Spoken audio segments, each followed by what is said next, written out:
और मेरे जुगाड़ू कोडर्स यार, जावास्क्रिप्ट का एरो फंक्शन ना धमाका है। यस, और इस धमाके को एक स्टेप आगे लेके जाएंगे और दिस कॉन्सेप्ट को समझेंगे। क्या ही धमाका किया है, क्या ही इसने फाड़ दिया है एरो फंक्शन ने जावास्क्रिप्ट के अंदर, वो सारी चीज़ें देखेंगे। लेकिन याद रखना भाई, जो भी तुम कर रहे हो, जो भी सीख रहे हो, अगर अच्छा लग रहा है भाई, उसका स्क्रीनशॉट लो, इंस्टाग्राम पे जाओ और मुझे टैग करो। सार्थक सैवी नाम से मिलूंगा मैं वहाँ पे, और वहाँ पे जाके स्टोरी में जैसे ही टैग करोगे मैं उसको रीशेयर करूंगा और फिर आएगा मज़ा, क्योंकि हम करेंगे बहुत सारी बातें। और अब हमें करना है इंतजार खत्म जावास्क्रिप्ट के दिस कॉन्सेप्ट को पढ़ने का। तो ये दिस कॉन्सेप्ट है क्या, पहले तो ये समझते हैं भाई। तो होता क्या है, जब भी हम एक नॉर्मल फंक्शन बनाते हैं, नॉर्मल फंक्शन बनाया मान लो टेस्ट कर सके, ठीक है। अब इसके अंदर मैं लॉग कर रहा हूं और मैं बोल रहा हूं लॉग करो दिस। दिस मतलब जो भी कॉन्टेक्स्ट है, ठीक है। अब चलो दिस, इसको कॉल कर देते हैं। तो क्या आया, विंडो आया। अब ये विंडो क्यों आया, क्योंकि जब हम इस फंक्शन को कॉल कर रहे हैं तो ये कहाँ कॉल हो रहा है, ये कॉल हो रहा है विंडो के अंदर। अब क्योंकि ये विंडो के अंदर कॉल हो रहा है तो ये दिस आ गया, ठीक है, कोई दिक्कत नहीं। तो अब एक फंक्शन के ऊपर हम एक वेरिएबल बनाते हैं जिसको बोल देते हैं फ्रूट, और इसको बोल देते हैं भाई ये एप्पल, ठीक है। अब क्योंकि ये एक ग्लोबल वेरिएबल है, दैट मीन्स कि ये विंडो के अंदर बना है, तो इसका मतलब ये दिस अगर विंडो को रिप्रेजेंट करता है तो क्या मैं ऐसा कर सकता हूँ, window dot fruit, that means this dot fruit, क्योंकि वो तो विंडो ही है ना, ये अभी हमने देखा यहाँ पे। तो इसको जैसे मैं सेव करता हूँ, ये देखो एप्पल आ गया भाई। लाइफ इज गुड, बहुत सही चल रहा है, कोई दिक्कत की बात नहीं है यहाँ पे। लेकिन अब क्या करता हूँ मैं, सबसे पहला काम ये करता हूँ कि एक वेरिएबल बनाता हूँ और उसको बोलता हूँ माई एरे। और ये सिंपल सा एक एरे है जिसमें 1 2 एंड 3 हमारे एलिमेंट हैं। और इन एलिमेंट में मैं एक और एलिमेंट ऐड करना चाहता हूँ जो है मेरा टेस्ट वाला फंक्शन, ठीक है। तो मैं क्या करता हूँ, माई एरे, और इसमें थर्ड वन जो पोजीशन है उस पर मैं रख देता हूँ ये टेस्ट फंक्शन को मैंने रख दिया। तो इसका मतलब अगर मैं लॉक करता हूँ अपने माई एरे को, तो मुझे एक फंक्शन भी दिखना चाहिए फोर्थ नंबर पे, जो कि यहाँ दिख रहा है 1 2 3। और ये देखो यहाँ पे लिख के आ गया ना, फंक्शन टेस्ट। यहाँ तक बहुत सही चल रही है अब कहानी।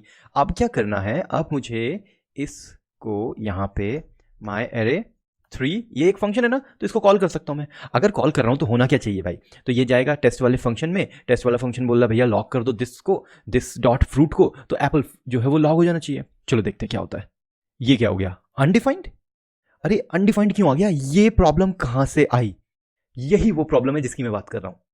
देखो अभी तक सब सही चल रहा था, लाइफ वॉज गुड, हमारा दिस करने पे, दिस डॉट फ्रूट करने पे ये एप्पल आ जा रहा था, पर अब क्यों नहीं आया भाई। तो इसी तरीके से अगर तुम एक एरे की जगह तुमने एक बनाया ऑब्जेक्ट, ठीक है। ये ऑब्जेक्ट में तुमने दिया नेम, नेम है जॉन, ठीक है। फिर तुमने दिया एज 30, और इसके बाद तुमने कहा यार ये जो हमारा ऑब्जेक्ट है इसको मैं यूजर नाम दे देता हूं। ऑब्जेक्ट को मैंने कहा user dot func, func means function is test, और उसके बाद एंड में मैंने कहा यूजर डॉट फंक को मैं कॉल कर देता हूं।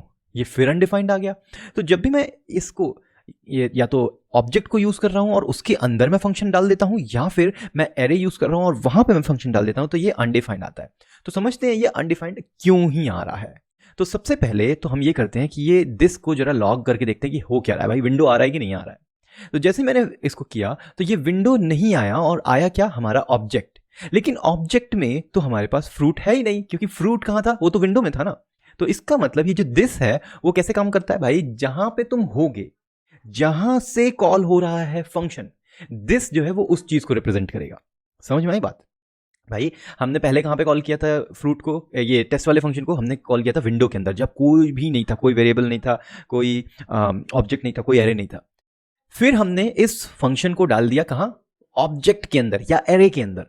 अब क्योंकि ये ऑब्जेक्ट इसको कॉल कर रहा है, किसको, फंक्शन को, तो दिस का मतलब क्या होगा भाई। मैंने कहा भाई मैं यहां पे हूं, यहां इज वॉट तो हमारा जब कुछ नहीं था तो वो यहां का मतलब विंडो था। लेकिन अब यहां का मतलब क्या है, वो कहां है, फंक्शन कहां पे कॉल हुआ है, वो फंक्शन कॉल हुआ है इस ऑब्जेक्ट के अंदर। इसलिए ऑब्जेक्ट में उसने देखा भाई यहां पे तो फ्रूट नाम की चीज ही नहीं है, ठीक है।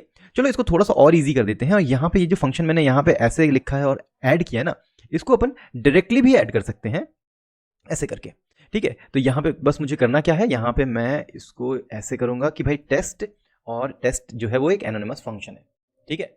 ये देखो यहां पे आए, अब हमने इसको फंक की जगह टेस्ट नाम दे दिया। अब देखो वापस वही लॉग हो गया, क्या लॉग हो गया? ये हमारा ऑब्जेक्ट, ये ऑब्जेक्ट में ही आ गया। तो मैं ऑब्जेक्ट की प्रॉपर्टी यूज कर सकता हूं। मैं बोलूंगा दिस डॉट नेम, हाँ भाई जॉन आ गया। दिस डॉट एज, हाँ भाई ये भी आ गया। अब दिस डॉट टेस्ट करता तो क्या होगा? ये देखो, ये बोल दिया भाई उस फंक्शन में ही कॉल हो रहा है ये, लेकिन बता रहा है कि वो तो फंक्शन है है कि नहीं? तो ये एक जो है बहुत ही ज्यादा इंपॉर्टेंट चीज है। अब बात ये आती है कि भैया ये प्रॉब्लम ही क्यों है, इसमें क्या प्रॉब्लम है? ये तो सही बात है ना, ये तो सही चीज चल रही है भाई। दिस का मतलब यही है ना कि भाई जहां हो वहां के वेरिएबल को कॉल कर दो, तो इसमें प्रॉब्लम क्या है? तो चलो अब प्रॉब्लम क्रिएट करते हैं। हाँ, तो हमने ये यूजर बनाया था और उसमें नाम है और एज है। अब क्या करते हैं, हम यूजर का नाम यहाँ पे प्रिंट कर देते हैं। तो ऑब्वियसली जॉन आ गया, हम जानते हैं भाई जॉन ही आएगा यहाँ पे, क्योंकि जॉन तो अच्छा खासा एक्टर है सही में अच्छा, तो यहाँ पे आ जाते हैं और हम बोलते हैं अब हम एक और नया ऑब्जेक्ट बनाने वाले हैं जिसको बोलते हैं एडमिन, और इसमें हम नाम देने वाले हैं, ऑब्वियसली उसका नाम है एडमिन। अब करना ये है कि मैं एक नया फंक्शन बनाता हूँ, ठीक है? मैंने फंक्शन नहीं, मतलब मैंने एक वेरिएबल बनाया और कांस्टेंट बनाया जिसको मैं बोलता हूँ माय टेस्ट, ठीक है? अब मैं यहाँ पे कर ये रहा हूँ कि मैं बोलता हूँ user dot test dot bind admin. अब ये बाइंड क्या चीज है देखते हैं, बट ध्यान से देखना अब क्या होगा। माय टेस्ट को मैंने जैसे ही कॉल किया, ये एक एक्चुअली फंक्शन है, अब एडमिन आ गया। अब एडमिन के अंदर तो कोई भाई फंक्शन ही नहीं था जिसको हम यूज करके एडमिन का नाम लॉक कर सकें। फंक्शन था कहां पे? फंक्शन था हमारे यूजर वाले ऑब्जेक्ट के अंदर। तो हमने कहा यूजर वाला जो ऑब्जेक्ट है उसके अंदर टेस्ट नाम का एक फंक्शन है ना, उस फंक्शन में बाइंड कर दो, मतलब जो दिस की वैल्यू है ना वो यूजर वाला ऑब्जेक्ट हटा के हम एक ऑब्जेक्ट दे रहे हैं उसको यूज करो। तो हमने जैसे ही बाइंड करके बोला ना, तो वो फंक्शन जो है वो मॉडिफाई हो गया और हम उस फंक्शन को कहां सेव कर लिया? हमने टेस्ट, माय टेस्ट नाम के एक कांस्टेंट में सेव कर लिया। और फिर उस फंक्शन को जब हमने कॉल किया तो भाई यहां पे कॉल यही फंक्शन हो रहा है, याद रखना कॉल यही फंक्शन हो रहा है, लेकिन वो बाइंड करने की वजह से दिस की वैल्यू हो गई चेंज और हमारा आ गया एडमिन। तो ये एक बहुत बड़ी प्रॉब्लम हो सकती है। चलो एक बार और समझते हैं, प्रूफ करता हूं मैं कि यहीं पे काम हो रहा है, यहीं पे कोड है। अब देखो यहीं पे कोड है, आ गया ना, और फिर आया एडमिन। ये क्यों हो रहा है भाई? क्योंकि हमने बाइंड किया है। फिर से समझते हैं, बाइंड का मतलब जो टेस्ट वाला फंक्शन है, ये वाला फंक्शन, इसमें दिस की वैल्यू जो दिस रिप्रेजेंट करता है उसको ही चेंज कर दिया हमने। हमने कहा था ये दिस कहां रिप्रेजेंट करता है भाई? जहां से कॉल करोगे वहां पर रिप्रेजेंट करता है, ठीक है ना? तो एडमिन को हमने कॉल ही नहीं किया, एडमिन में कोई फंक्शन ही नहीं है, लेकिन हमने उस दिस की वैल्यू चेंज कर दी जो यहां यूजर वाले ऑब्जेक्ट में फंक्शन था, उसमें दिस की वैल्यू बाइंड करके हमने कर दी चेंज, और फिर हमें मिल गया एक नया फंक्शन, उस फंक्शन को हमने किया कॉल, तो हो गया सारा कबाड़ा। अब तुम बोलोगे इसमें प्रॉब्लम क्या है? भाई साहब अगर इस तरह का एक फंक्शन है जहां पे तुम्हारी पेमेंट होनी है और यहां पे मान लो तुम पेमेंट कर रहे हो और पेमेंट का प्राइस है कि भैया 2000 की चीज थी, तुमने कुछ खेल किया, नया एक ऑब्जेक्ट बनाया, बाइंड किया उसको और 2000 की चीज को 2 रुपए में लेके चले गए, हो सकता है। तो ये बहुत बड़ी प्रॉब्लम थी। तो इसको कैसे सॉल्व किया था हमने? करना यह है कि यहां पे हम इस फंक्शन को कन्वर्ट कर देते हैं एरो फंक्शन में। जब हम एरो फंक्शन में कन्वर्ट कर देते थे तो दिस जो है ना वो बाउंड नहीं रहता है, मतलब वो किसी से कनेक्टेड नहीं रहता है, वो कन्वर्ट हो जाता है किसमें? वो कन्वर्ट हो जाता है विंडो में।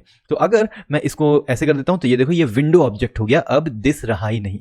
तो फिर बात आती है कि भाई मैं इसको कॉल कैसे करूंगा? फिर सीधी सी बात है ना, दिस की जगह तुम उस ऑब्जेक्ट को यूज कर लो ना, ऑब्जेक्ट डॉट नेम, सिंपल, ये आ गया जॉन। तो अब तुम कितना भी बाइंड शाइंड जो करना है कर लो भाई, वो हमेशा जो है नाम कौन सा ही यूज होगा? जॉन यूज होगा, या जो प्राइस सेट है वही यूज होगा, चाहे तुम बाइंड करो, चाहे घाइंड करो, चाहे ड्राइंड करो ठीक है? तो इस तरीके से तुम याद रखना कि ये बहुत ही ज्यादा इंपॉर्टेंट चीज है और इसको इसी तरीके से तुम्हें करना है। और ये जो दिस वाली कहानी थी वो यहाँ पे एरो फंक्शन ने कर दी सॉल्व।